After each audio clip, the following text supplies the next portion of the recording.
Whoa, Chicago, a smoky back alley, a black Chevy Nova, sneaky. Two guys, gabbing about a girl, totally oblivious as the Nova poof, transforms into a cherry red sports car.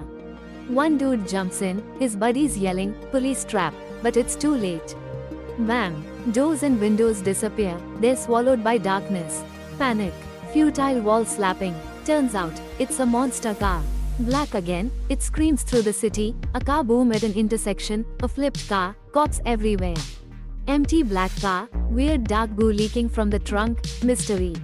Meanwhile, Tilda, our kick-ass mechanic, is getting ready for work, while her perpetually whining, back pain-plagued boyfriend, well, he's complaining. A wife, tired of her hubby lingering around the house, hints he should pull his weight. He, however, keeps whining for her to fix his clunker for job interviews. At the garage, a burly, bearded mechanic gets a huge surprise. This black beauty, supposedly wrecked, is magically restored. He pops the hood, bam.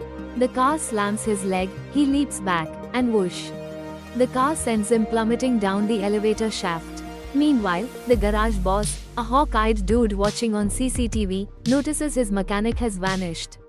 He barks into the intercom, summoning his crew, a deaf mechanic, with a hearing aid, a hyper-teenage nephew, and a grizzled veteran. The boss wants answers, and the veteran's off to find the missing, spirited mechanic. The deaf mechanic leans into the nephew. Is Tilda coming? Finally, she roars in on her bike, only to get a chewing out from the boss. Turns out, her nephew's been using the garage as a study hall. Meanwhile, the boss is still hunting for that missing mechanic, the one with the beard, probably hiding in a pie. Tilda, bless her heart, tries to find a lost locket, but the secretary's playing coy. Then, bam, our veteran mechanic nears that shadowy black car, only to be jumped by the boss's nephew. Searching for the same mystery mechanic? This is getting wild. Tilda then asks to work on her boyfriend's car, a total clunker, judging by the boss's reaction. But Tilda's undeterred. She spots that wicked-looking black car, something seriously off about it. A different kind of aura, she says, like it's from another planet. And when she touches it, a peculiar sensation. Whoa, the hood's scorching hot, seriously, this black beauty hasn't moved an inch, yet it's radiating heat. Tilda, ears practically glued to the thing, hears, hissing. Not your average engine, folks. This is weird. She orders the car hoisted, time for some undercarriage investigation. While her deaf nephew and the mechanic take the elevator up, don't worry, they'll be fine, Tilda's hunting for the missing bearded mechanic. Meanwhile, the old pro stumbles onto a classic car, a real gem. But wait, where'd the black car go? It's been swapped. The old guy, captivated, opens the vintage car's door. Bam! Tilda's flattened. And get this, something creepy, a weird appendage, bursts out. Whoa, a self-clamping car traps a wet mechanic. Talk about a bad day. Tilda, our fearless heroine, grabs a fire extinguisher, like that's gonna help against a possessed car. But the window, unbreakable. Then, bam, the car reverses and runs her over.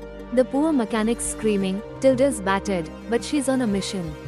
The crew, total skeptics. Trauma, they mutter. But then, the rumbling starts.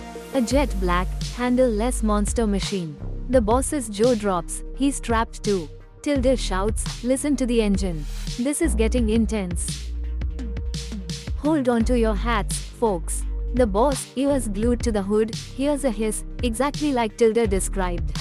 Suddenly, bam, hood flies open, and a giant snake bursts out, freaking everyone out. It retreats, and the car revives. Chasing those poor mechanics, they barely escape. Turns out, this isn't just any car, Tilda reveals it's a shape-shifting monster. The nephew adds, like those sneaky critters that look like rocks, bam. Predator attack. So, police? Nah. The boss is going full throttle, monster car smashing mode. My nephew, bless his cotton socks, agrees with the plan. A brilliant scheme to lure that monster car into the elevator shaft, bam. Trap it. So, the boss, my nephew, the genius, and our deaf mechanic, who's surprisingly handy with a barricade, head down to level 2, ready to build a wall that'll stop a runaway train, let alone a car. Meanwhile, Tilda's upstairs, keeping an eye on the beast and, whoa. She finds some weird goo in the veteran's necklace. This car is not just a car. She's screaming for the cops, but the boss, surrounded by his clueless secretary, waves her off.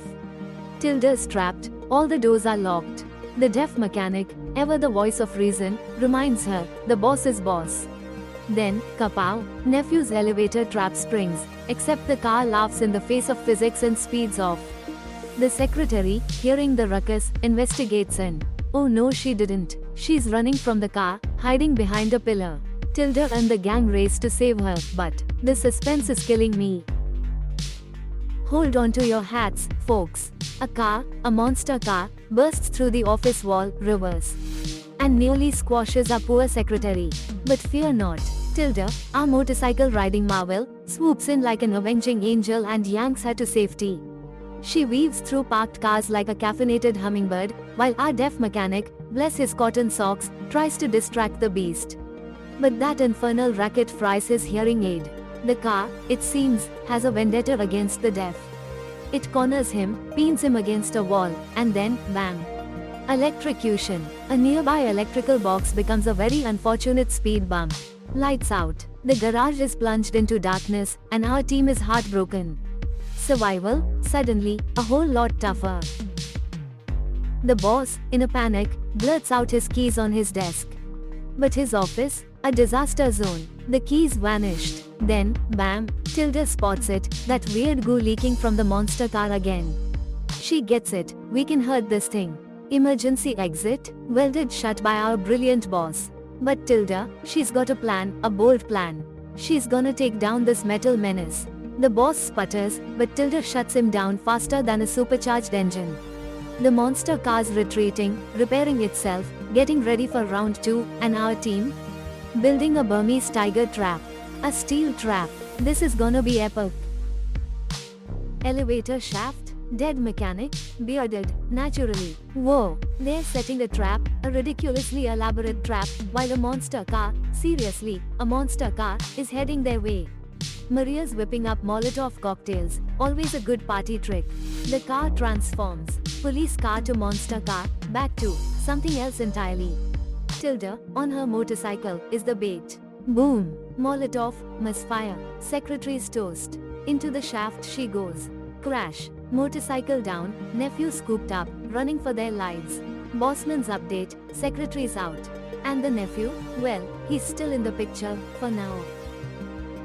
Police car to move it but realizes he doesn't have the keys. Tilda realizes too late that he's in the wrong car as the monster car has disguised itself as the police vehicle to lure him in. She tries to pull him out but the giant snake inside is already crushing him. The boss shoots at the car but the bullets have no effect. Moments later the car drives off leaving the nephew dead. Overcome with grief, Tilda lashes out at the boss who awkwardly tries to comfort her. After regaining her composure they hotwire a car to pursue the monster. Following a trail of blood it left behind they exit the car but the monster car suddenly appears and runs over Tilda. She clings to the front as the boss tries to lead the car toward the shaft. Tilda lets go but a GPS tentacle wraps around her leg dragging her down with it. As they fall into the shaft Tilda avoids the spikes but the monster car gets impaled in the trap. They said the boss nearly loses his grip on the ladder but manages to hold. Hold on to your hats, folks. Our monster car, a giant, snake-like beast, finally reveals itself. Tilda, ever the resourceful dame, grabs a gun, bang. Takes out a nearby car, sending it crashing down on the monster. She escapes the wreckage with barely a scratch. Meanwhile, our surprisingly resilient boss climbs out like a ninja, already plotting his next money-making scheme.